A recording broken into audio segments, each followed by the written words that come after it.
You hear the screeching of an owl, you hear the wind begin to howl. You know there's zombies on the prowl, and it's terror time again.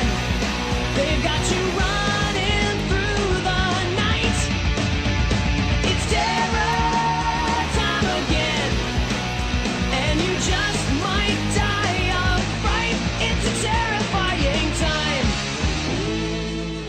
Hello.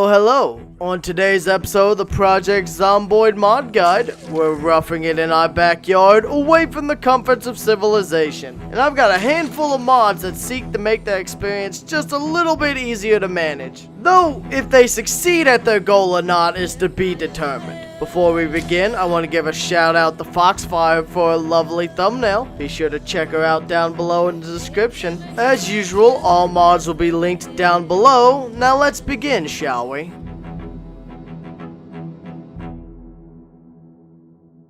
This handy little mod does one thing and one thing only. That's right, it turns the tents you set down into containers. This lets you store equipment and items you need without the need to build more permanent crates or other pieces of furniture that don't belong in the woods. Keep in mind that if you want to pick the tents back up, they do have to be emptied though. And tents already spawned as a result of world events aren't containers, and you have to pick them up and put them back down to function as such. But overall, there isn't that much to say. This mod does exactly what it says it does, and it does it well. Good job, Planet Algol. You made a nice mod.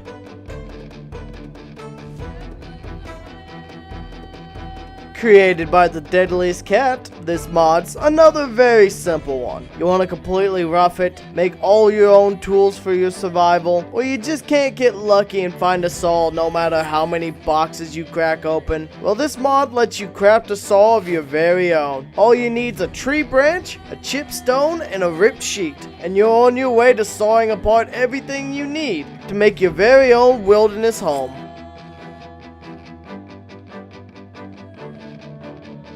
Are you tired of eagerly awaiting that pesky hunting update to show its face from the indie stone? Well, here's an option for you. This mod utilizes both trapping and foraging to capture animals to consume them. To track larger prey or birds, you'll have to forage for animal tracks and use these tracks to hunt either one. To hunt birds and small game, you need 1 track, and to hunt for large game, you need 3 tracks. You'll also need a gun of some sort to shoot the critters dead. You can attempt a hunt with wooden spears, but according to the mod creator, they have a much lower chance of success compared to firearms like your shotgun. Be aware that when you're attempting to capture these critters, you're not guaranteed to succeed. But the higher your sneak and aim, the more likely it is you will succeed in the hunt. Small critters and birds can also be captured using the trapping system, if you prefer the more set it and forget it style. Keep in mind that certain creatures prefer certain food types, such as beavers being vegetarian. Once you've captured a creature, be sure to butcher it into more manageable and cookable forms. One negative to keep in mind, however, is the fact that this mod was created before the nutrition update, and as such, none of the custom food has any calories or other nutrients. So it will not prevent weight loss. It'll only keep you from starving to death. And it could keep your health regenerating to help prevent you from wasting away long enough to gain some food that has some actual nutrition to it.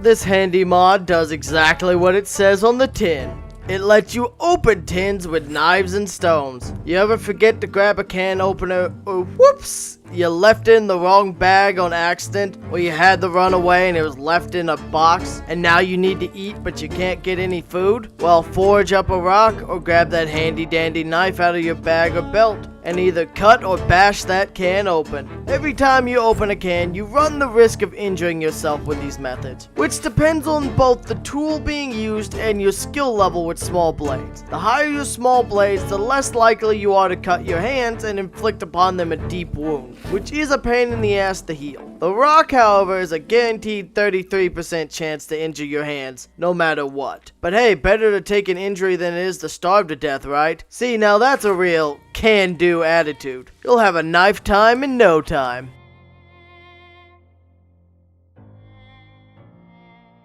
This is a fairly basic mod. All this does is add a flint to the game that lets you start fires. And it is created by Outcognito. Now, normally this would be a great idea, given there's plenty of things to light in this game, ranging from smokes, to campfires, to grills, and fireplaces. But here's the catch. This mod literally only works with fireplaces. Now, I wasn't expecting a flint and tinder to be used for like lighting my cigarettes or anything, just due to it not being a sustained fire but a few sparks, but it cannot light anything in the game but a fireplace, which is pretty niche given that there's at least 3 other methods of fire in the game that are more likely to be used just due to the fact that fireplaces aren't usually the go-to method for heat and cooking in Zomboid. Especially as there's just not that many fireplaces. So Outcognito, if you can add the ability to say light campfires, this would make this item much more useful and much more realistic, because that's what you normally use a flint and tinder for lighting.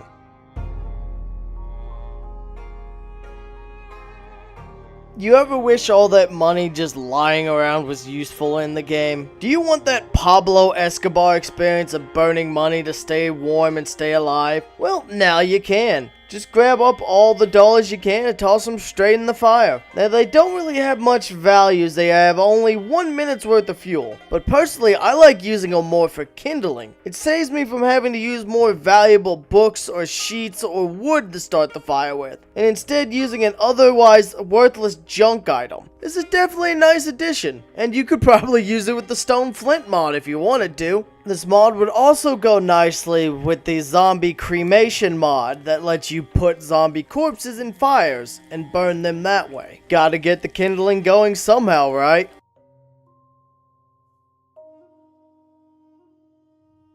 Now, here's something that definitely takes me back to the army.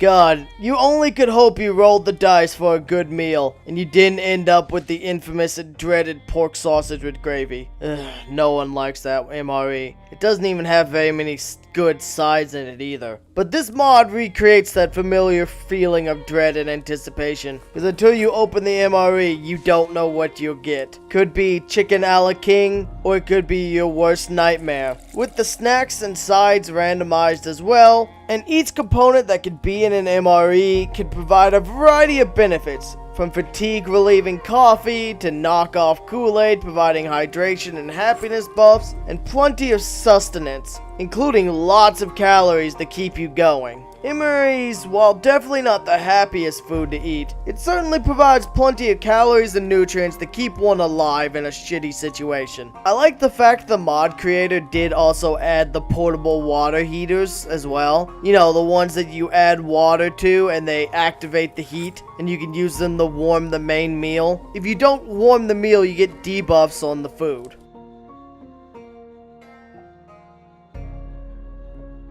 There isn't that much to say about this mod. It's an updated version of the old Canteen mod. It's a military style canteen. It holds a larger amount of water than a water bottle, but it has more weight to it. Otherwise, it functions like any other water source in the game. If you want to find it, look for it in military, police, or hunting areas. This does pair nicely with the MRE mod, especially if you need water sources for it to activate those little heaters. But otherwise, it's just a normal water source. So use it for whatever you would normally use water for. Maybe water the garden. Maybe clean off your clothes. Maybe wash a bandage. Who knows? But that's pretty much it.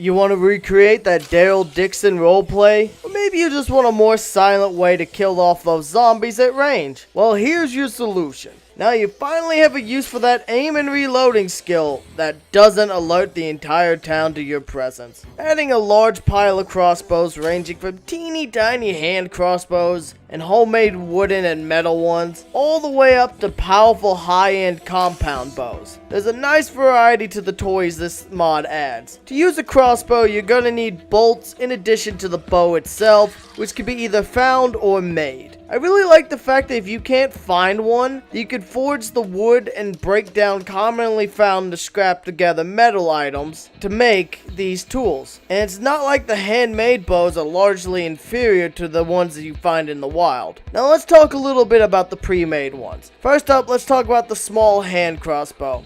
This little guy, while it does have a noticeably inferior range to its larger cousins, it's still very capable of point-blank executing zombies with a well-placed bolt to the head. And another benefit of this Zed killer is it has a very fast reload time compared to the other ones, making it reliable for nailing zombies quickly that are closing in. The larger and fancier bows trade reload speed for longer range and hitting power. These babies are able to much more reliably nail zombies at a further distance than the handbow ever could, but at the cost of a much lengthier load time due to the heavier draw of the bowstring. All the options listed, however, are fantastic for the stealthier players. Another nice benefit of the crossbows is that you can recover the bolts. You can pull them out of zombies after you kill them and keep firing them indefinitely. Though keep in mind that if you miss, then say goodbye to that bolt, it's pretty much out of here. Overall, I'm a big fan of this mod. It adds something new to the table that's lore friendly and gives the aiming and reloading skills much more viability. Let's be honest, in most cases you're not going to be able to safely train your guns at all. I think we've got more than enough survivalist mods for today's video. Some were fantastic and some really didn't spark my interest. I mean, that Flint was less effective than Michigan's drinking water. But overall, there were some real gems here